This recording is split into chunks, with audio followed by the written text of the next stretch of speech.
한국을 놓치면 북극은 러시아 땅이 됩니다. CIA 국장의 다급한 보고에 트럼프 대통령이 충격에 빠졌습니다. 한국이 북극 항로의 핵심 길목을 장악하고 심지어 러시아와 손잡을 수 있다는 첩보 때문이었습니다. 70년 동안 미국의 보호를 받던 나라가 이제는 미국과 러시아를 저울질하는 키 플레이어가 된 것입니다. 한국은 더 이상 작은 나라가 아닙니다. 그들이 없으면 테슬라도 애플도 없습니다. 세계 공급망의 지도를 다시 그린 대한민국의 위대한 한 수, 미국이 한국을 동등한 파트너로 인정할 수밖에 없었던 그날의 긴박했던 상황을 생생하게 전해드립니다. 47일 에너지부 지하 2층 비상상황실 스크린에 떠있는 숫자였습니다. 새벽 4시 30분. 저는 그 숫자를 멍하니 바라보고 있었습니다. 미국에게 남은 시간이었습니다. 47일 후면 테슬라가 멈추고 애플이 멈추고 레이시언 미사일 공장이 멈춥니다. 히토류가 없으면 아무것도 만들 수 없으니까요. 어떻게 이런 일이 벌어진 걸까요? 불과 6시간 전만 해도 모든 게 정상이었습니다. 저는 엘리엇 크로스입니다. 미국 에너지부 히토류 전략본부에서 22년간 근무했습니다. 중국의 히토류 무기와 전략을 최초로 경고한 사람이 바로 저였죠. 일본 히토류 대체 기술 보고서, 중국 의존도 감축 로드맵도 제가 작성했습니다. 미국 의회는 제 보고서를 히토류 전략의 바이블이라 불렀습니다. 그래서 저는 확신했습니다. 이 세상에 제가 예측 못할 히토류 위기는 없다고. 하지만 그날 새벽, 저는 완전히 틀렸다는 걸 깨달았습니다. 일은 자정에 터졌습니다. 중국 상무부가 긴급 성명을 발표했습니다. 즉시 히토류 수출 전면 중단. 이유는 국내 전략 비축 강화. 예상 못한 건 아니었습니다. 중국은 예전에도 이런 카드를 쓴 적이 있으니까요. 문제는 그 다음이었습니다. 새벽 2시, 호주 마운트 웰드 광산에서 대규모 침수 사고가 발생했습니다. 새벽 3시, 미얀마 광구에서 원인 불명의 폭발 사고가 일어났습니다. 세 건이 6시간 만에 연쇄적으로 터진 겁니다. 그래서 저는 새벽 4시에 이곳 에너지부 지하 2층 비상상황실에 앉아 있었습니다. 평소 20명도 안 되는 이 공간에 50명이 넘는 인원이 모여 있었습니다. 국무부, 국방부, NSA, CIA. 이 사람들이 새벽에 다 모였다는 건 이건 단순한 사고가 아니라는 뜻이었죠. 에너지부 장관이 단상에 올라섰습니다. 그의 얼굴은 창백했습니다. 여러분도 보시다시피 현재 미국의 히토류 재고는 47일치입니다. 그가 스크린을 가리켰습니다. 테슬라는 21일 후 생산 중단, 레이시언은 14일 후 미사일 생산 중단, 애플은 30일 후 아이폰 생산 중단 예정입니다. 회의실이 술렁거렸습니다. 누군가 욕설을 내뱉었습니다. 저는 손이 차갑게 식는 걸 느꼈습니다. 이건 말도 안 됩니다. 세계 최강국 미국이 47일 후엔 주요 산업이 멈춘다니요. 제가 손을 들었습니다. 장관님, 대체 공급처는 없습니까? 캐나다는요?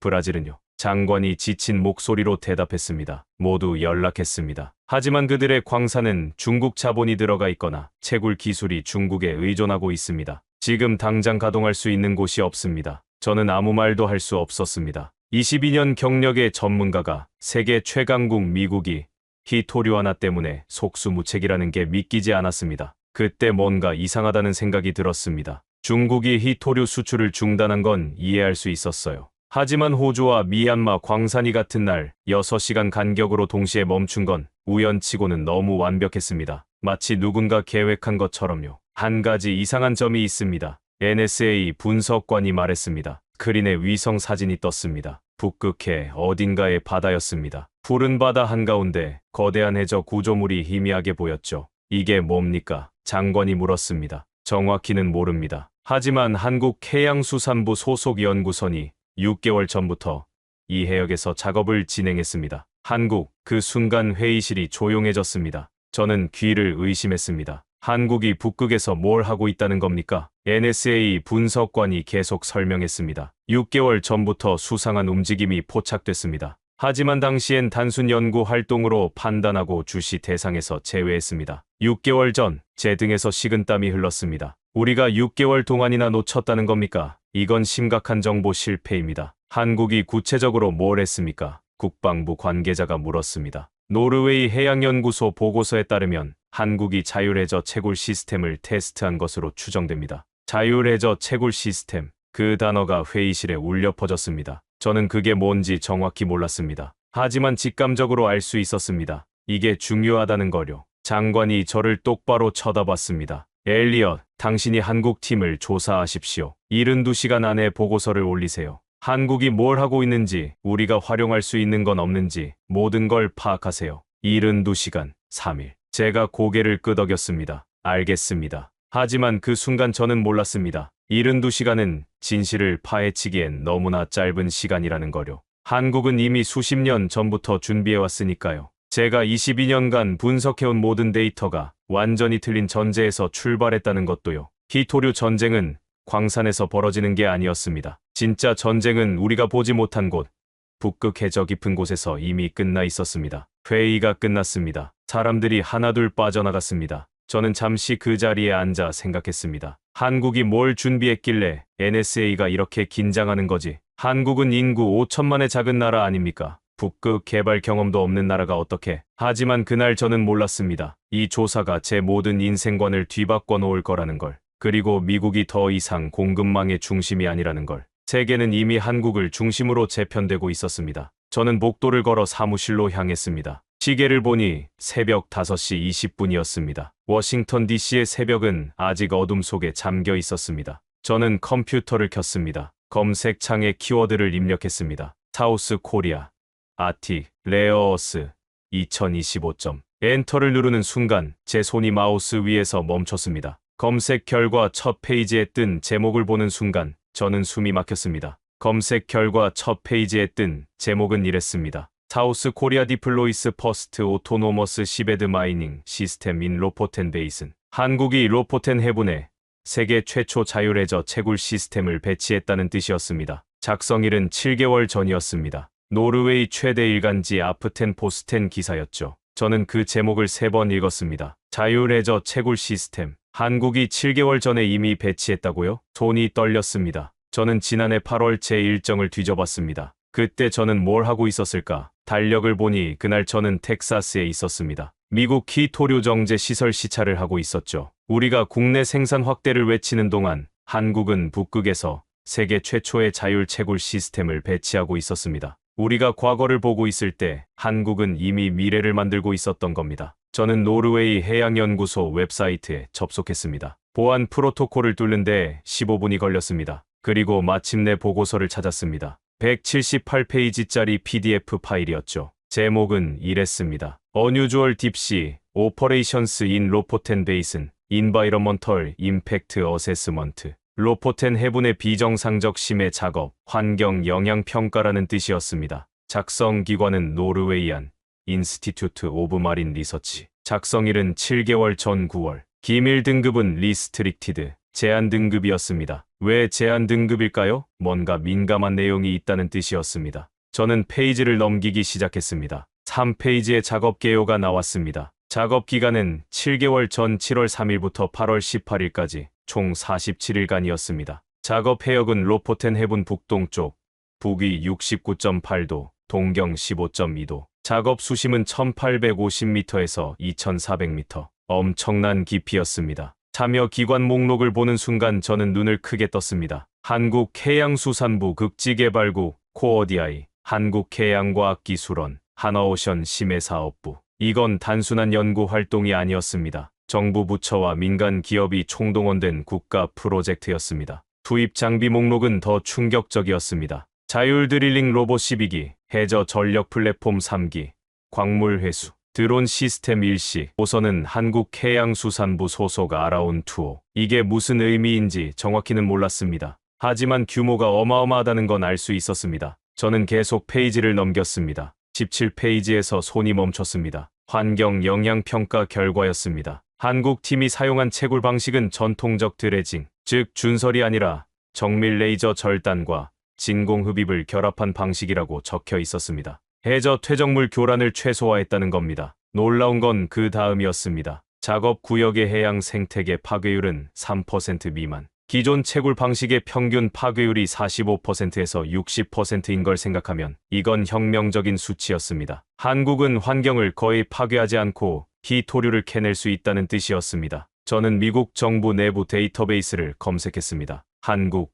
북극, 해저. 검색 결과는 단 한 건이었습니다. NSA 1일 브리핑 7개월 전 8월 27일자였습니다. 내용은 간단했습니다. 한국 연구선, 노르웨이 해역 탐사 활동 확인. 평가 위협도 낮음. 위협도 낮음. 저는 화면을 응시하며 주먹을 쥐었습니다. 우리는 이걸 그냥 넘긴 겁니다. 학술 목적이라고 판단하고요. 세계 최초의 자율해저 채굴 시스템을 위협도 낮음으로 분류한 겁니다. 저는 당시 NSA 분석관에게 전화를 걸었습니다. 테오 웰슨, 제 대학 동기였죠. 테오, 7개월 전 한국 북극 활동 기억나?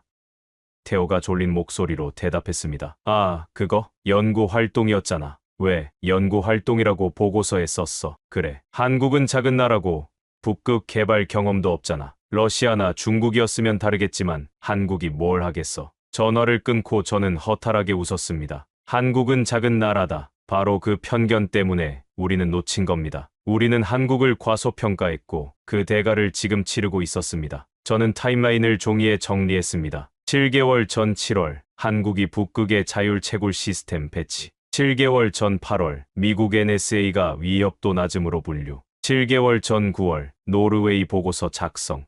기밀 등급 부여. 그 후 5개월간 정보 공백. 그리고 지금 중국 키 토류 수출 중단. 글로벌 위기. 7개월. 한국이 우리보다 7개월 앞서 있었습니다. 아니, 어쩌면 7년일지도, 아니 30년일지도 모릅니다. 저는 머리를 감싸쥐었습니다. 22년 경력이 무슨 소용인가요? 세계 최고 전문가라는 타이틀이 무슨 의미인가요? 정작 중요한 순간에 저는 한국을 작은 나라라고 무시했습니다. NSA도, IA도, 국무부도 마찬가지였고요. 하지만 자책만 하고 있을 순 없었습니다. 중요한 건 지금부터였죠. 저는 노르웨이 보고서를 처음부터 다시 읽기 시작했습니다. 이번엔 한 글자도 놓치지 않겠다는 각오로 33페이지를 넘기는 순간 제 손이 또 멈췄습니다. 거기엔 한국 채굴 시스템의 기술 사양 추정치가 적혀 있었습니다. 표 제목은 이랬습니다. 추정 기술 사양, 한국 자율 채굴 시스템, 작업 수심 최대 3m까지 가능, 채굴 속도 시간당 1.2톤, 기존 드레징의 3배, 정밀도 플러스 마이너스 5cm, 기존은 플러스 마이너스 3m, 환경 영향 기존 대비 95% 감소, 그리고 마지막 줄, 전력원 자체 해저 원자로 추정, 경고 표시가 붙어 있었습니다. 저는 그 문장을 5번 읽었습니다. 해저 원자로 추정. 해저에 원자로를 놓는다고요? 그게 가능한 겁니까? 한국이 바닷속에 원자로를 설치했다는 건가요? 저는 의자에서 벌떡 일어났습니다. 이건 단순한 채굴 기술이 아니었습니다. 이건 완전히 다른 차원의 이야기였습니다. 저는 즉시 전화를 걸었습니다. 타이러스 킴, MIT 해저공학과 교수였습니다. 한국계 미국인으로 심해 로봇공학 분야 세계 최고 권위자였죠. 새벽 6시였지만 급한 상황이었습니다. 타이러스, 나야. 엘리엇이야. 지금 당장 좀 만나야겠어. 타이러스가 놀란 목소리로 물었습니다. 무슨 일이야? 새벽 6시인데. 한국이 해저 원자로를 북극에 설치했어. 자율 채굴 시스템이랑 연결해서. 전화 너머로 침묵이 흘렀습니다. 뭐라고? 지금 농담하는 거야? 노르웨이 해양연구소 보고서를 봤어. 추정이긴 하지만 해저 원자로라고 명시돼 있어. 타이러스가 한숨을 쉬었습니다. 에너지부로 갈게. 1시간 후에 봐. 1시간 후 타이러스가 제 사무실 문을 열고 들어왔습니다. 평소와 달리 표정이 굳어 있었습니다. 저는 노르웨이 보고서를 그에게 건넸습니다. 타이러스는 빠르게 페이지를 넘기며 읽었습니다. 33페이지에 도달했을 때 그의 눈이 커졌습니다. 이거 진짜야? 타이러스가 물었습니다. 노르웨이 정부 공식 보고서야. 타이러스는 한참 동안 그 페이지를 바라봤습니다. 그리고 조용히 말했습니다. 엘리엇, 이건 게임 체인저야. 무슨 뜻이야? 제가 물었습니다. 타이러스가 설명하기 시작했습니다. 기존 해저 채굴은 왜 실패했는지 알아? 전력 문제 때문이야. 심해에서 작업하려면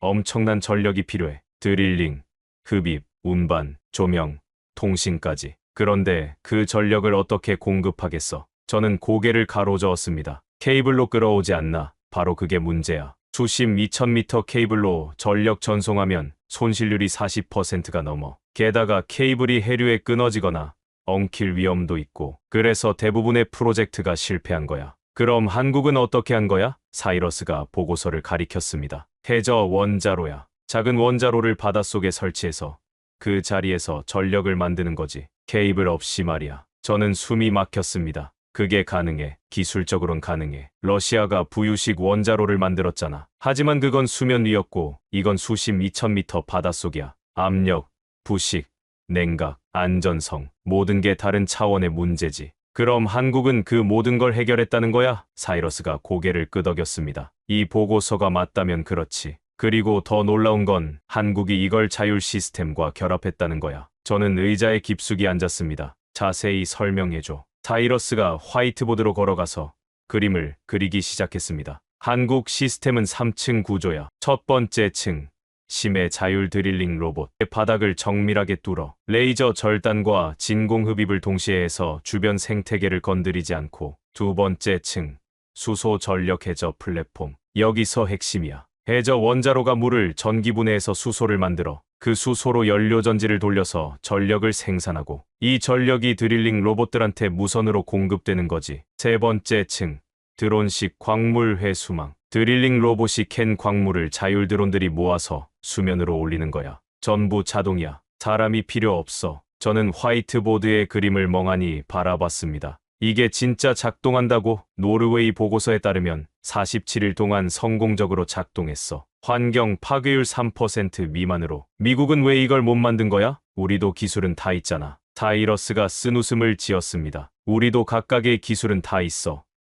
심해 로봇도 만들 수 있고 소형 원자로도 연구하고 있고 수소 연료 전지도 가지고 있지. 문제는 결합이야. 결합. 그래. 미국은 각 기술을 다른 부서, 다른 회사, 다른 연구소에서 따로따로 개발해. 해군은 잠수함 원자로, 에너지부는 수소 기술, 민간은 로봇 기술. 이걸 하나로 합치는 게 불가능해. 관료주의, 이권 다툼, 보안 문제 때문에. 그럼 한국은 달라. 정부가 주도하고 민간이 따르고 연구소가 지원하는 구조야. 코어디아이가 원자로 기술 연구하고 하나오션이 심해 플랫폼 만들고 해양수산부가 전체를 조율해. 다 한 팀이야. 그래서 13년 만에 완성한 거지. 13년. 저는 그 숫자를 되뇌었습니다. 한국이 13년 동안 이걸 준비했다는 겁니다. 우리가 중국 현재에만 집중하는 동안 한국은 조용히 미래를 만들고 있었던 거죠. 엘리엇, 이건 단순한 채굴 기술이 아니야. 사이러스가 진지하게 말했습니다. 이건 해저 영토 선점 기술이야. 무슨 뜻이야? 한국이 원자로를 놓은 해저는 사실상 한국 영토나 마찬가지야.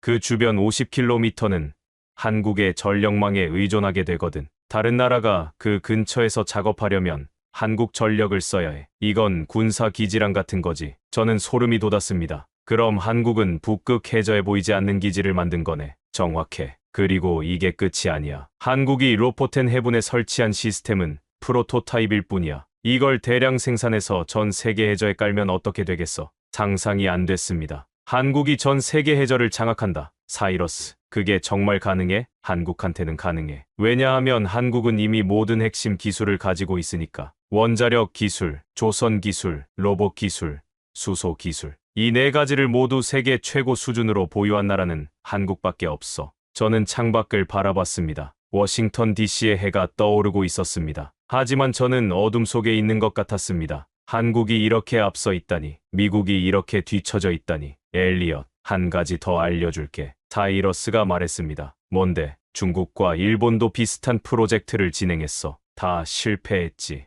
저는 고개를 들었습니다. 어떻게 실패했는데? 그건 다음에 얘기해야 할 거야. 지금은 장관한테 보고해야 하지 않아? 사이러스가 시계를 가리켰습니다. 오전 8시였습니다. 72시간 중 4시간이 지났습니다. 저는 오전 10시에 긴급 회의를 소집했습니다. 에너지부 장관, 국무부 관계자, 국방부 담당관, 그리고 사이러스 킴 교수까지 참석했습니다. 저는 지난 4시간 동안 수집한 자료를 스크린에 띄웠습니다. 여러분, 한국의 자율해저 채굴 시스템이 왜 혁명적인지 이해하려면 먼저 우리와 다른 나라들이 왜 실패했는지 알아야 합니다. 제가 첫 슬라이드를 띄웠습니다. 미국, 중국, 일본, 한국의 해저 채굴 프로젝트 비교표였습니다. 미국부터 보시죠. 우리는 10년 전부터 120억 달러를 투자했습니다. 록히드 마틴이 주도한 프로젝트였죠. 유인 잠수정 방식으로 심해 광물을 채굴하려 했습니다. 국방부 담당관이 불편한 표정을 지었습니다. 그 프로젝트는 환경 규제 때문에 중단됐습니다. 맞습니다. 하지만 진짜 이유는 따로 있었습니다. 제가 다음 슬라이드를 띄웠습니다. 유인 잠수정은 안전성 문제로 수심 1500m까지만 내려갈 수 있었습니다. 그런데 희토류가 풍부한 해저는 대부분 2000m 이상이죠. 게다가 유인 시스템은 운영 비용이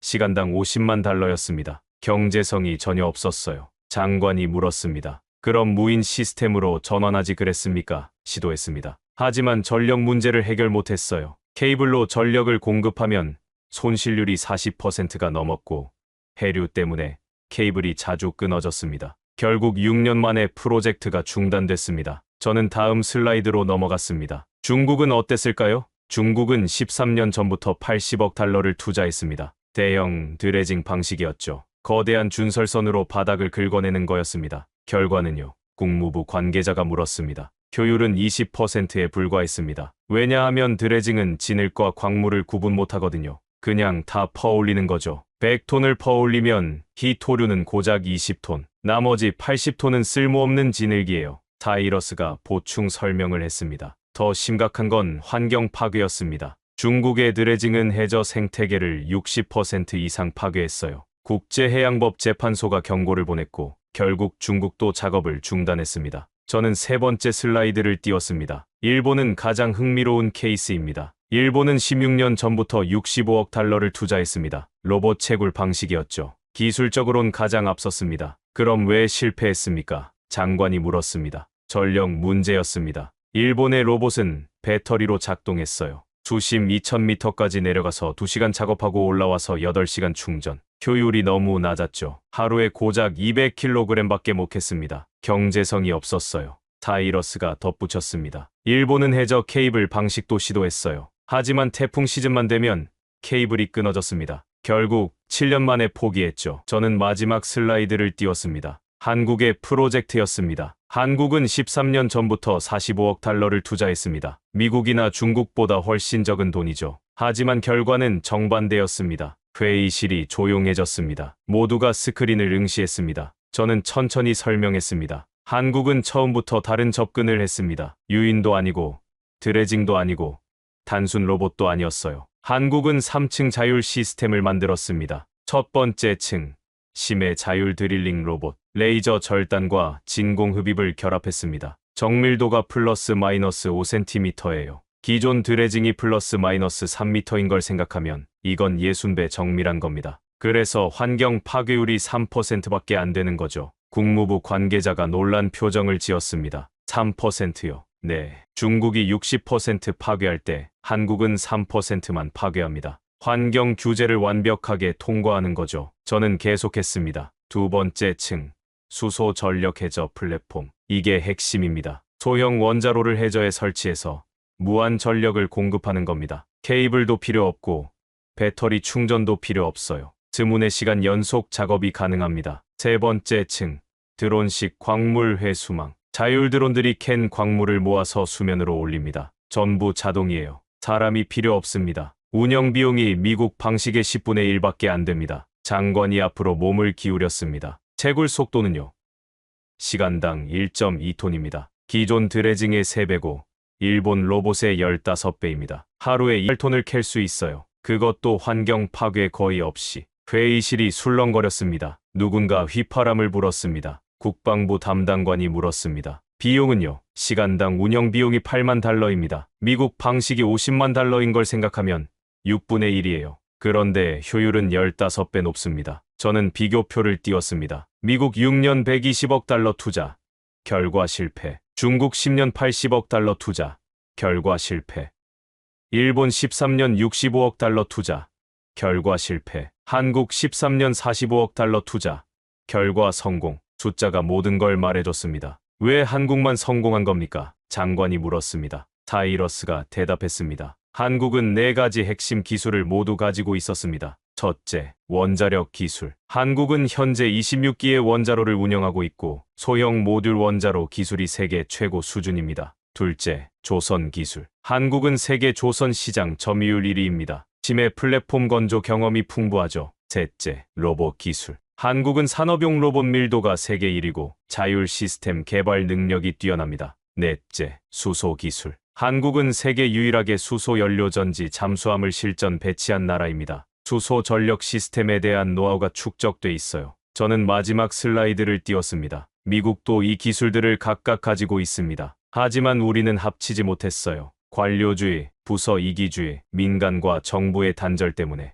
중국은 기술력이 부족했고 일본은 원자력 기술이 약했습니다. 한국만이 모든 퍼즐 조각을 가지고 있었고 그걸 하나로 합칠 수 있었습니다. 장관이 한참 동안 침묵했습니다. 그리고 조용히 물었습니다. 그럼 우리는 어떻게 해야 합니까? 저는 숨을 깊이 들이마셨습니다. 한국과 협력해야 합니다. 우리가 따라잡으려면 최소 10년은 걸릴 겁니다. 하지만 우리에겐 47일밖에 없습니다. 한국이 협력하겠습니까? 모르겠습니다. 하지만 한 가지는 확실합니다. 한국은 우리를 필요로 하지 않지만 우리는 한국을 필요로 합니다. 그 말이 회의실에 무겁게 가라앉았습니다. 저는 사무실로 돌아와 지도를 펼쳤습니다. 한국이 자율채굴 시스템을 설치한 로포텐 해분의 정확한 위치를 확인하고 싶었습니다. 북위 69.8도, 동경 15.2도. 좌표를 입력하고 확대하는 순간 저는 숨이 멎었습니다. 로포텐 해분은 노르웨이 북쪽 바다였습니다. 그런데 그곳에서 동쪽으로 불과 12km 떨어진 곳에 러시아 북극 LNG 루트가 지나가고 있었습니다. 우연일까요? 아니면 계획된 것일까요? 저는 러시아 에너지 정책 전문가에게 전화를 걸었습니다. 국무부 소속 다니엘라 로드리게스였습니다.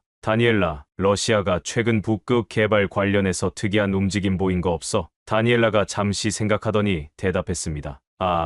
있어. 3개월 전에 러시아 에너지부 장관이 한국 방문했잖아. 저는 놀라서 소리쳤습니다. 언제? 3개월 전 11월이었어. 공식 일정은 에너지 협력 논의였는데 비공개 회담이 이틀이나 이어졌어. 뭘 논의했는지는 공개 안 했고 제 머릿속에서 퍼즐 조각이 맞춰지기 시작했습니다. 다니엘라, 혹시 그 회담 후에 러시아가 특별한 발표한 거 없어? 있지. 2주 후에 러시아가 북극 LNG 루트 확장 계획을 발표했어. 기존 루트에서 서쪽으로 50km 연장한다고. 그게 왜? 저는 지도를 다시 봤습니다. 러시아가 확장하려는 루트는 정확히 한국의 로포텐 해분 채굴 구역을 지나가고 있었습니다. 이건 우연이 아니었습니다. 러시아와 한국이 뭔가 협상을 한 겁니다. 저는 국무부 북극 전략 담당관에게 전화를 걸었습니다. 로포텐 해분이 전략적으로 왜 중요한지 설명해 줄 수 있어. 담당관이 대답했습니다. 로포텐 해분은 항로의 관문입니다. 러시아 북극 LNG가 유럽으로 가려면 반드시 거쳐야 하는 곳이죠. 게다가 그 해역은 국제해저 구역이라 어느 나라도 독점할 수 없어요. 그럼 한국이 거기에 해저 원자로를 설치했다는 건 전략적 요충지를 선점한 겁니다. 러시아가 LNG 루트를 운영하려면 한국과 협력해야 하는 상황이 된 거죠. 저는 이제 한국의 전략이 보이기 시작했습니다. 한국은 단순히 히토류를 캐려고 로포텐 해분에 간 게 아니었습니다. 러시아를 테이블로 끌어내려고 간 겁니다. 해저 원자로는 미끼였고 진짜 목표는 러시아와의 전략적 협력이었습니다. 저는 이 러시아 담당 분석관에게 연락했습니다. 최근 러시아가 한국한테 제안한 거 없어? 분석관이 낮은 목소리로 대답했습니다. 있어. 2개월 전에 러시아가 한국한테 북극 공동 개발 제안했어. 러시아가 항로를 제공하고 한국이 채굴 기술을 제공하는 거지. 이익은 반반 나누고. 한국 반응은 아직 공식 답변은 없어. 하지만 비공식적으로 긍정적이라는 소식이 들려. 저는 상황을 정리했습니다. 러시아는 북극 LNG 루트를 확장하고 싶어 합니다. 하지만 그러려면 해저 인프라가 필요하죠. 한국은 그 인프라를 제공할 수 있는 유일한 나라입니다. 해저 원자로를 설치할 수 있으니까요. 만약 러시아와 한국이 손잡으면 어떻게 될까요? 러시아는 북극 항로를 안정적으로 운영할 수 있고 한국은 러시아 영해 근처에서 히토류를 캘 수 있습니다. 윈윈이죠. 그런데 여기서 빠진 나라가 있습니다. 바로 미국입니다. 저는 긴급 보고서를 작성했습니다. 제목은 한국 러시아 북극 협력의 지정학적 함의였습니다. 핵심 내용은 이랬습니다. 한국이 로포텐 해분에 설치한 자율 채굴 시스템은 단순한 광물 채굴 장비가 아닙니다. 이것은 북극 전략 거점입니다. 한국의 해저 원자로는 반경 50km 내에서 무한 전력을 공급할 수 있습니다. 이는 러시아 북극 LNG 루트의 중간 기착지 역할을 할 수 있다는 뜻입니다. 러시아 LNG 운반선이 한국 해저 플랫폼에서 전력을 공급받아 항해할 수 있습니다. 만약 한국과 러시아가 협력 관계를 맺으면 북극 해저 인프라의 80%가 한러 동맹 수중에 들어갑니다. 미국과 유럽은 북극 항로에서 소외될 위험이 있습니다. 한국은 더 이상 미국의 동맹국이 아니라 미국과 러시아 사이에서 균형을 잡는 독립행위자가 될 것입니다. 저는 보고서를 장관에게 보냈습니다. 1시간 후 장관에게서 전화가 왔습니다. 엘리엇 백악관이 긴급 회의를 소집했습니다. 내일 오전 9시 국가안보회의실. 당신도 참석하세요. 무슨 회의입니까? 한국 문제입니다. 대통령이 직접 주재합니다. 전화를 끊고 저는 창밖을 바라봤습니다. 눈이 내리고 있었습니다. 워싱턴 DC의 겨울은 항상 춥습니다. 하지만 그날따라 더 춥게 느껴졌습니다. 미국이 선택의 기로에 섰다는 걸 알았으니까요. 한국과 협력할 것인가? 아니면 한국을 고립시킬 것인가? 하지만 고립시키는 건 불가능했습니다. 한국은 이미 러시아 카드를 쥐고 있었으니까요. 결국 우리가 선택할 수 있는 건 뿐이었습니다. 한국과 협력하는 것. 그것도 한국의 조건으로. 72시간 중 24시간이 지났습니다. 저는 밤새 자료를 정리했습니다. 내일 백악관에서 제가 해야 할 일은 명확했습니다. 대통령에게 진실을 말하는 것. 미국은 더 이상 선택권이 없다고. 한국이 게임의 규칙을 바꿨다고. 다음날 오전 9시 백악관 웨스트윙 지하 1층 국가안보회의실. 저는 긴장된 마음으로 회의실 문을 열었습니다. 대통령, 국무장관, 국방장관, 에너지부 장관, NSA 국장, CIA 국장까지 미국 안보 라인이 총집결했습니다. 대통령이 회의를 시작했습니다. 자, 시작하죠. 엘리엇 크로스, 보고하십시오. 저는 일어서서 스크린 앞으로 걸어갔습니다. 대통령님, 현재 상황을 요약하겠습니다. 중국의 히토류 수출 중단으로 미국은 47일치 재고만 남았습니다. 대체 공급처는 없습니다. 단 한 곳을 제외하고는요. 한국입니까? 대통령이 물었습니다. 그렇습니다. 한국은 7개월 전 북극 로포텐 해군에 세계 최초 자율해저 채굴 시스템을 배치했습니다. 현재 하루 28톤의 히토류를 채굴하고 있습니다. 미국 1일 소비량의 60%에 해당하는 양입니다. 국방장관이 끼어들었습니다. 우리도 비슷한 시스템을 만들 수 있지 않습니까? 저는 고개를 저었습니다. 최소 10년은 걸립니다. 한국이 13년간 개발한 기술을 우리가 단기간에 따라잡을 순 없습니다. 국무장관이 물었습니다. 한국에 구매를 요청하면 어떻습니까? 이미 시도했습니다. 3일 전 우리 대사가 한국 외교부를 접촉했습니다. 한국의 답변은 긍정적이었습니다. 단, 조건이 있었습니다. 무슨 조건입니까? 대통령이 몸을 앞으로 기울였습니다. 첫째, 기술 이전은 없습니다. 한국이 채굴해서 판매하는 방식만 가능합니다. 둘째, 가격은 국제 시세의 1.5배입니다. 셋째, 장기 계약은 최소 10년 이상입니다. 회의실이 술렁거렸습니다. 국방장관이 테이블을 쳤습니다. 이건 강도 행위 아닙니까? 시세의 1.5배라니. 저는 침착하게 대답했습니다. 현재 우리 상황에서 협상력이 없습니다. 한국이 유일한 거입니다. CIA 국장이 말했습니다. 한국을 압박할 수는 없습니까? 우리가 안보를 제공하고 있는데. 저는 다음 슬라이드를 띄웠습니다. 그게 문제입니다. 한국은 이미 러시아와 협상 중입니다. 2개월 전 러시아가 한국의 북극 공동 개발을 제안했습니다. 한국이 채굴 기술을 제공하고 러시아가 항로를 제공하는 방식입니다. 대통령의 표정이 굳어졌습니다. 한국이 러시아와 손잡는다는 겁니까? 가능성이 높습니다. 한국 입장에서 러시아는 매력적인 파트너입니다. 러시아 영해에서 채굴할 수 있고 북극 항로를 이용할 수 있으니까요. 국무장관이 물었습니다. 만약 한국이 러시아를 선택하면 저는 무겁게 대답했습니다. 미국은 북극에서 완전히 소외됩니다. 한러 동맹이 북극 해저 인프라를 장악하게 되고 우리는 히토류 공급에서도 배제됩니다. 침묵이 흘렀습니다. 대통령이 조용히 물었습니다. 우리 선택지는 뭡니까? 저는 숨을 깊이 들이마셨습니다. 두 가지입니다. 첫째, 한국의 조건을 받아들이고 협력합니다. 둘째, 한국을 압박해서 러시아 쪽으로 밀어냅니다. 둘째는 선택지가 아니지 않습니까? 대통령이 말했습니다. 그렇습니다. 사실상 선택지는 하나입니다. 한국과 협력하는 것. 그것도 한국의 조건으로. 국방장관이 반발했습니다. 이건 굴복입니다. 미국이 작은 나라 한국한테 무릎 꿇는 겁니까? 저는 그를 똑바로 쳐다봤습니다. 한국은 더 이상 작은 나라가 아닙니다. 한국은 세계 유일의 심해 자율채굴 기술 보유국입니다. 히토류 공급망의 미래를 쥐고 있습니다. 에너지부 장관이 말했습니다. 엘리엇 말이 맞습니다. 우리에게 시간이 없습니다. 47일 후면 테슬라가 멈추고 애플이 멈춥니다. 그 전에 결정해야 합니다. 대통령이 NSA 국장을 보았습니다. 한국이 다른 나라와도 협상하고 있습니까? 예, 일본과 독일도 접촉했습니다. 하지만 아직 계약은 없습니다. 한국은 미국의 선택을 기다리고 있습니다. 왜 우리를 기다립니까? 대통령이 물었습니다. 저는 마지막 슬라이드를 띄웠습니다. 한국도 미국이 필요하기 때문입니다. 한국의 해저 채굴 시스템은 기술적으로는 완벽하지만 전 세계로 확장하려면 미국의 외교적 지원이 필요합니다. 국제해양법, 환경규제, 안보 문제 등에서 미국의 영향력이 필요합니다. 그럼 우리도 협상 카드가 있다는 겁니까? 그렇습니다. 하지만 우리가 생각하는 것만큼 강한 카드는 아닙니다. 한국은 미국 없이도 러시아,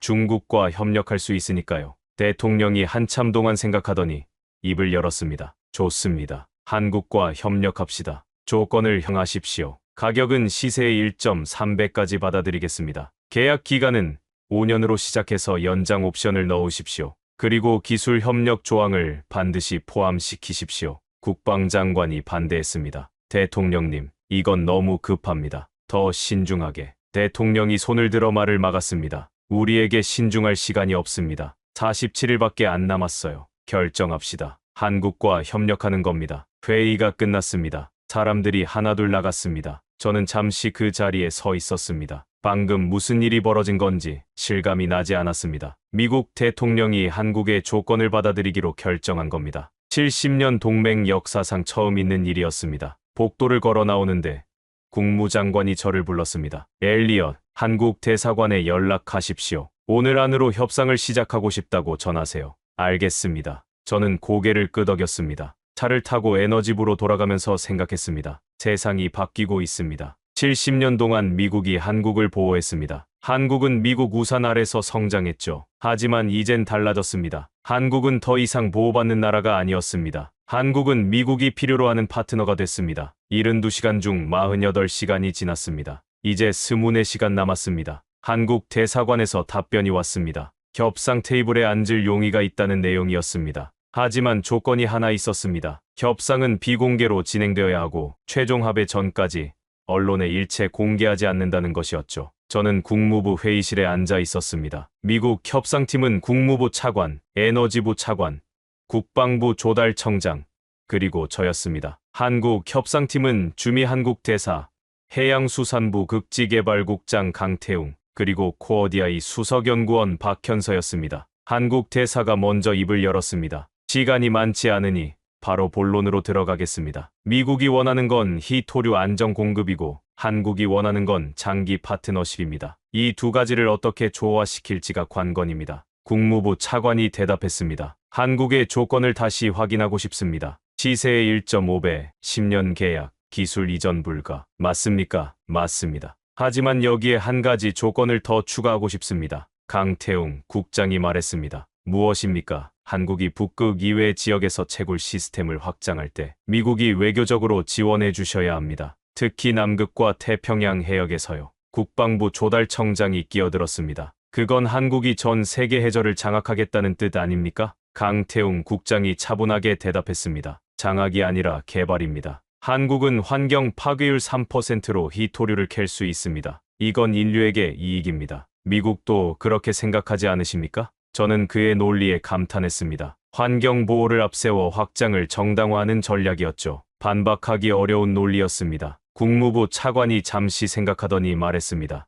조건부로 받아들이겠습니다. 단, 환경 영향 평가를 제3국 기관에서 받아야 하고 미국이 그 평가에 참여할 수 있어야 합니다. 동의합니다. 강태웅 국장이 고개를 끄덕였습니다. 에너지부 차관이 다음 의제를 꺼냈습니다. 가격 문제입니다. 시세의 1.5배는 너무 높습니다. 1.3배로 조정할 수 없습니까? 박현서 연구원이 노트북을 열었습니다. 운영 비용을 보여드리겠습니다. 스크린에 표가 떴습니다. 해저 원자로 유지비, 로봇 수리비, 드론 운영비, 환경 모니터링 비용, 보험료 등이 상세히 적혀 있었습니다. 보시다시피 우리 순이익률은 15%에 불과합니다. 시세의 1.3배로는 경제성이 없습니다. 하지만 생산량을 늘리면 단가가 낮아지지 않습니까? 에너지부 차관이 물었습니다. 그렇습니다. 하지만 생산량을 늘리려면 추가 시스템을 배치해야 하고 그러려면 대규모 투자가 필요합니다. 미국이 성금을 지불한다면 시세의 1.4배로 낮출 수 있습니다.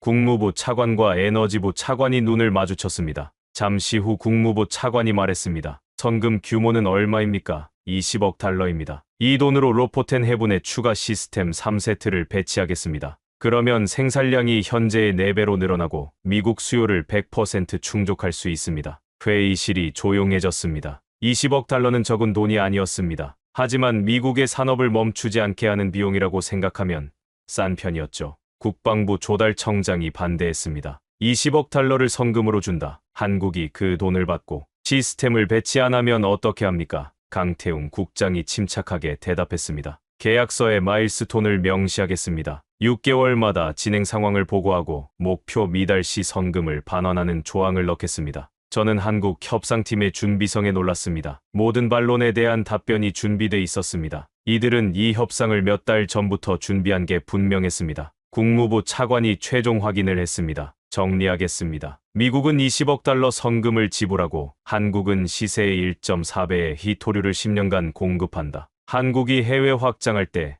미국이 외교적으로 지원하되 평가에 미국이 참여한다. 맞습니까? 맞습니다. 한국 대사가 고개를 끄덕였습니다. 그럼 기술 협력은요? 에너지부 차관이 물었습니다. 기술 이전은 불가능합니다. 박현서 연구원이 단호하게 말했습니다. 하지만 공동 연구는 가능합니다. 미국 연구진이 한국 시스템을 관찰하고 데이터를 공유받을 수 있습니다. 단, 핵심 기술인 해저 원자로와 자율 제어 시스템은 제외입니다. 국방부 조달청장이 불만스러운 표정을 지었습니다. 이건 일방적인 계약 아닙니까? 한국만 이익을 보는 것 같은데요. 저는 참지 못하고 끼어들었습니다. 조달청장님, 지금 우리 상황을 아십니까? 47일 후면 테슬라가 멈춥니다. 레이시언 미사일 공장도 멈추고요. 이건 일방적인 계약이 아닙니다. 이건 우리가 선택할 수 있는 유일한 길입니다. 국방부 조달청장이 뭔가 말하려다 입을 다물었습니다. 국무부 차관이 한숨을 쉬었습니다. 좋습니다. 이 조건으로 진행하겠습니다. 법무팀이 계약서를 작성하면 다시 만나죠. 회의가 끝났습니다. 한국 협상팀이 나갔습니다. 문이 닫히자마자 국방부 조달청장이 폭발했습니다. 이게 말이 됩니까? 20억 달러를 성금으로 주고 시세의 1.4배를 내고 기술도 못 받는다고요? 이건 굴복입니다. 국무부 차관이 차갑게 대답했습니다. 그럼 대안이 있습니까? 한국 말고 다른 공급처가 있습니까? 조달청장은 대답하지 못했습니다. 국무부 차관이 계속 말했습니다. 이건 굴복이 아닙니다. 이건 현실입니다. 한국이 게임의 규칙을 바꿨어요. 우리는 그 규칙을 따를 수밖에 없습니다. 에너지부 차관이 저를 보았습니다. 엘리엇, 이 계약이 성사되면 우리가 10년간 안정적으로 공급받을 수 있습니까? 저는 고개를 끄덕였습니다. 네. 한국은 약속을 지키는 나라입니다. 계약서에 서명하면 반드시 이행할 겁니다. 그럼 다행이네요. 에너지부 차관이 안도의 한숨을 쉬었습니다. 적어도 미국 산업은 멈추지 않겠군요. 저는 회의실을 나와 복도를 걸었습니다. 창밖을 보니 해가 지고 있었습니다.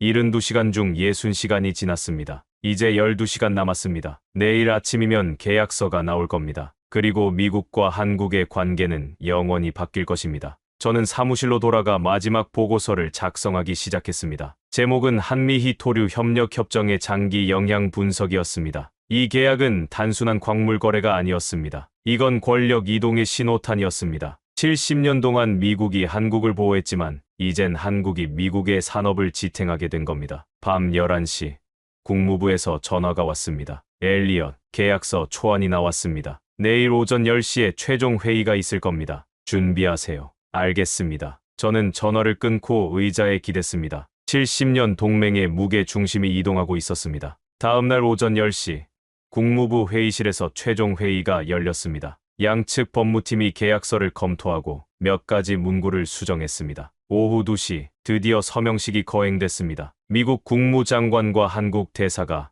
계약서에 서명했습니다. 20억 달러 성금, 10년 장기 계약, 시세의 1.4배 가격. 미국 역사상 가장 비싼 히토류 계약이었습니다. 하지만 선택의 여지가 없었습니다. 서명식이 끝나고 저는 사무실로 돌아왔습니다. 이제 마지막 분석을 해야 했습니다. 이 계약이 미국 산업에 어떤 영향을 미칠지요. 저는 미국 주요 산업의 히토류 의존도 자료를 펼쳤습니다. 첫 번째는 배터리 산업이었습니다. 테슬라, 제너럴 모터스, 포드. 미국의 전기차 산업은 리튬이온 배터리에 의존하고 그 배터리는 히토류 없이는 만들 수 없습니다. 특히 네오디뮴과 디스프로슘은 배터리 성능을 좌우하는 핵심 원소였죠. 저는 테슬라 조달팀 책임자에게 전화를 걸었습니다. 한국과 계약했습니다. 10년간 안정 공급이 보장됩니다. 전화 너머로 안도의 한숨이 들렸습니다. 다행입니다. 일주일만 더 늦었으면 공장 가동을 멈춰야 했어요. 한 가지 알려드릴 게 있습니다. 가격이 기존보다 40% 오를 겁니다. 뭐라고요? 한국이 시세의 1.4배에 공급하기로 했습니다. 그 비용은 결국 제조사들이 부담해야 합니다. 잠시 침묵이 흘렀습니다. 선택의 여지가 없네요. 받아들이겠습니다. 저는 전화를 끊고 다음 산업을 분석했습니다. 방산 산업이었습니다. 레이시언, 로키드 마틴, 노스롭 그루먼. 미국 방산 업체들은 미사일 유도 시스템에 히토류를 사용합니다. 특히 사마륨과 유로듐은 정밀 타격에 필수적이었죠. 국방부 조달청에 자료를 요청했습니다. 미국 방산업체의 연간 히토류 소비량은 8,000톤이었습니다. 한국이 공급하기로 한 양은 연간 1만 톤, 충분했습니다. 하지만 문제는 가격이었습니다. 방산 예산이 매년 증가할 수밖에 없었습니다. 저는 보고서를 작성했습니다. 한국 히토류 의존도 분석. 핵심 내용은 이랬습니다. 미국 배터리 산업은 한국 공급에 100% 의존하게 됩니다. 미국 방산 산업은 80% 의존, 미국 전자 산업은 60% 의존. 만약 한국이 공급을 중단하면 미국 산업의 3분의 2가 마비됩니다. 이건 단순한 의존이 아니었습니다. 이건 종속이었습니다. 한국이 미국 산업의 생명줄을 쥔 겁니다. 저는 숫자를 다시 확인했습니다. 틀림없었습니다. 미국은 이제 한국 없이 살 수 없었습니다. 저는 비교 분석을 했습니다. 30년 전 미국의 한국 의존도는 10%였습니다. 반도체, 자동차, 가전 정도였죠. 20년 전엔 30%로 늘었습니다. 디스플레이, 배터리, 조선이 추가됐습니다. 10년 전엔 50%, 그리고 지금 70%를 넘어섰습니다. 히토류까지 포함하면요. 반대로 한국의 미국 의존도는 어떨까요? 30년 전엔 80%였습니다. 안보, 기술, 시장 모두 미국에 의존했죠. 하지만 지금은 30%로 줄었습니다. 한국은 자체 기술을 개발했고 다양한 시장을 확보했습니다. 안보도 자주 국방 능력을 키웠습니다. 저는 그래프를 그렸습니다. 두 선이 교차하는 지점이 있었습니다. 바로 5년 전이었습니다. 그때부터 미국의 한국 의존도가 한국의 미국 의존도를 넘어섰습니다. 70년 동맹 역사상 처음 있는 일이었죠. 저는 MIT 경제학과 교수에게 자료를 보냈습니다. 답장이 왔습니다. 엘리엇, 이 데이터가 정확합니까? 정확하다면 이건 경제 역사에서 가장 극적인 역전입니다. 보호국이 보호자보다 중요해진 케이스는 역사상 거의 없습니다. 저는 답장을 보냈습니다. 데이터는 정확합니다. 그리고 이건 시작일 뿐입니다. 한국이 전 세계 해저를 장악하면 모든 나라가 한국에 의존하게 될 겁니다. 밤 10시 에너지부 장관에게서 전화가 왔습니다. 엘리엇, 최종 보고서 언제 나옵니까? 내일 아침까지 완성하겠습니다. 좋습니다. 대통령이 브리핑을 원합니다. 모레 오전 백악관으로 오십시오. 전화를 끊고 저는 창밖을 바라봤습니다. 워싱턴 DC의 야경이 펼쳐져 있었습니다. 저 멀리 국회의 사당이 보였습니다. 미국의 심장부였죠. 하지만 그 심장을 뛰게 하는 건 이제 한국이 공급하는 히토류였습니다. 72시간이 다 지났습니다. 저는 임무를 완수했습니다. 한국의 기술을 분석했고 협상을 중재했고 영향을 평가했습니다. 하지만 한 가지 질문이 남아 있었습니다. 한국은 언제부터 이 모든 걸 준비했을까요? 최종 보고서를 작성하면서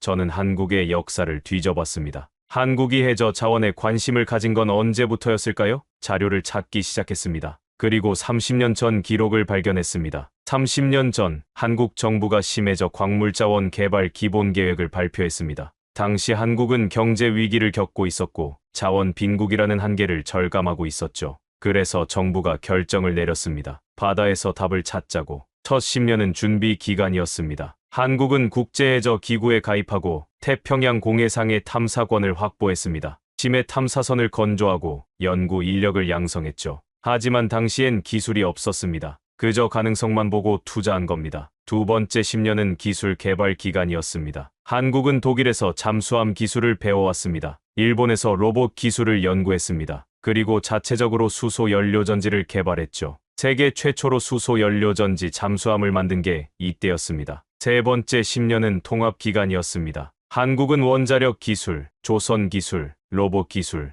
수소 기술을 하나로 합쳤습니다. 그리고 13년 전 자율해저 채굴 시스템 개발 프로젝트를 시작했습니다. 코어디아이가 원자로를 연구하고 하나오션이 플랫폼을 만들고 해양수산부가 전체를 조율했습니다. 저는 프로젝트 참여자 명단을 봤습니다. 300명이 넘는 연구진이 13년간 이 프로젝트에 매달렸습니다. 그들 중 상당수는 미국이나 유럽에서 박사 학위를 받고 돌아온 사람들이었습니다. 한국은 인재를 키우고 기술을 축적하고 마침내 세계 최초의 시스템을 완성한 겁니다. 저는 한국해양수산부 웹사이트를 뒤졌습니다. 극지개발국의 연역을 보니 흥미로운 기록이 있었습니다. 10년 전 북극 이사회 옵서버 자격을 획득했고 7년 전 노르웨이와 북극 공동연구 협정을 맺었습니다. 5년 전 러시아와 북극 항로 협력 양해각서를 체결했죠. 한국은 10년 전부터 북극을 준비하고 있었습니다. 외교적으로 기반을 다지고 기술적으로 준비하고 마침내 7개월 전 로포텐 해군에 시스템을 배치한 겁니다. 이건 우연이 아니었습니다. 철저한 계획이었습니다. 저는 한국의 예산 자료를 찾아봤습니다. 지난 30년간 한국이 해양 자원 개발에 투자한 금액은 총 120억 달러였습니다. 미국이 6년간 투자한 것과 같은 금액을 30년에 걸쳐 꾸준히 투자한 겁니다. 그 차이가 결과를 만들었습니다. 미국은 단기 성과에 집중했습니다. 6년 투자하고 실패하면 포기했죠. 하지만 한국은 달랐습니다. 30년이라는 긴 호흡으로 접근했습니다. 실패해도 계속했고 조금씩 발전시켰고 마침내 성공했습니다. 저는 한국 대통령들의 연설문을 찾아봤습니다. 30년 전 대통령은 이렇게 말했습니다. 우리는 자원 빈국입니다. 하지만 바다는 우리 것입니다. 바다에서 미래를 찾겠습니다. 20년 전 대통령은 말했습니다. 심해 기술은 21세기 국가 경쟁력입니다. 우리가 선도하겠습니다. 10년 전 대통령은 이렇게 말했습니다. 북극은 기회의 땅입니다. 우리가 먼저 가겠습니다. 그리고 현재 대통령은 말합니다. 한국은 해양 강국입니다. 전 세계가 우리 기술을 필요로 합니다. 30년간 일관된 비전이었습니다. 정권이 바뀌어도 흔들리지 않았습니다. 야당이 반대해도 계속 추진했습니다. 그게 한국의 저력이었습니다. 저는 미국과 비교했습니다. 미국은 정권이 바뀔 때마다 정책이 바뀌었습니다. 한 대통령이 시작한 프로젝트를 다음 대통령이 중단했습니다. 장기 비전이 없었습니다. 그래서 6년 만에 포기한 겁니다. 저는 마지막 자료를 펼쳤습니다. 한국 초중고 교과서였습니다. 과학 교과서에 해양 자원이 나와 있었습니다. 사회 교과서에 북극 개발이 언급돼 있었죠. 한국은 아이들에게 미래를 가르치고 있었습니다. 30년의 여정을 정리하며 저는 깨달았습니다. 이건 단순한 기술 개발이 아니었습니다. 이건 국가 전략이었습니다. 한국은 30년 전부터 자원 빈국의 한계를 극복하기로 결심했고 바다에서 답을 찾기로 했고 꾸준히 투자했고 마침내 성공한 겁니다. 저는 보고서 마지막 장에 이렇게 썼습니다. 한국의 성공은 우연이 아닙니다. 30년간의 준비, 120억 달러의 투자,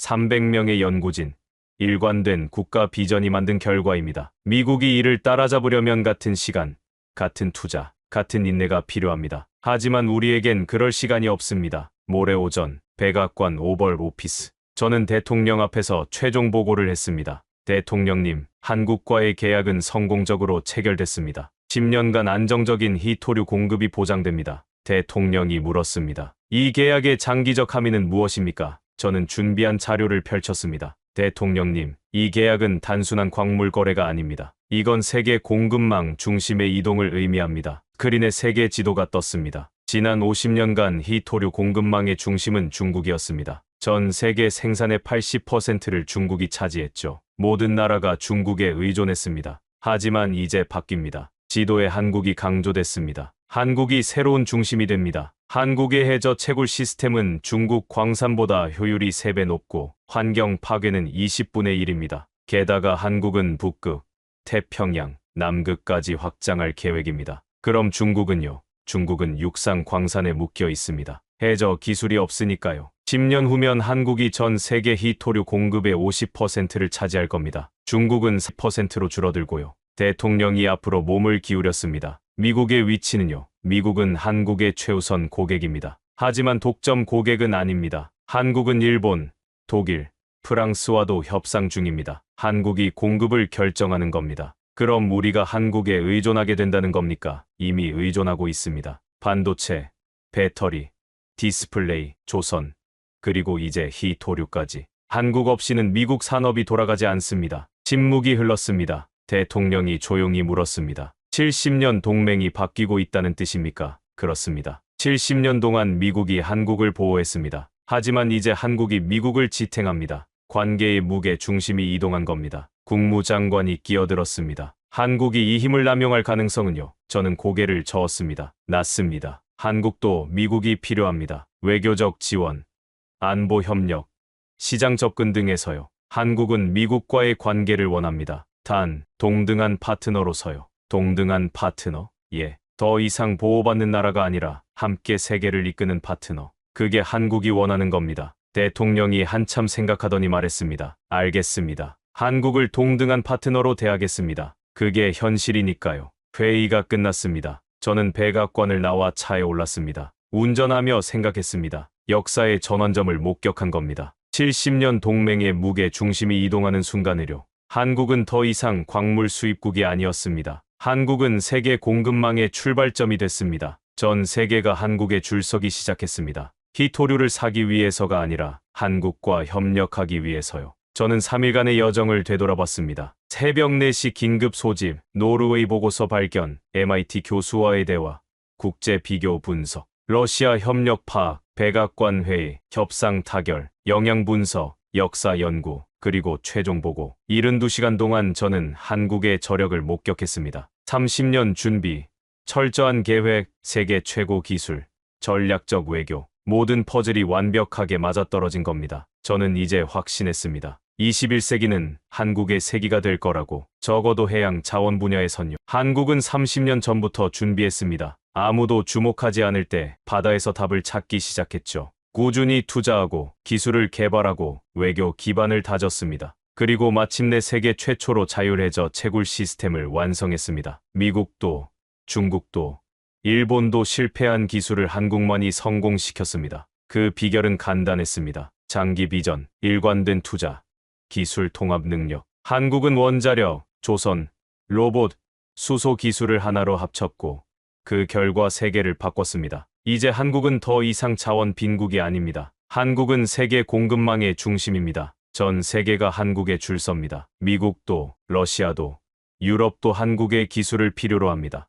70년 동맹의 무게 중심이 이동했습니다. 한국은 이제 동등한 파트너입니다. 어쩌면 그 이상일지도 모릅니다. 지금까지 극지해저, 광물 채굴로 세계 공급망의 중심이 된 대한민국의 이야기 어떠셨나요? 이 영상이 도움이 되셨다면 구독과 좋아요 버튼을 눌러주세요.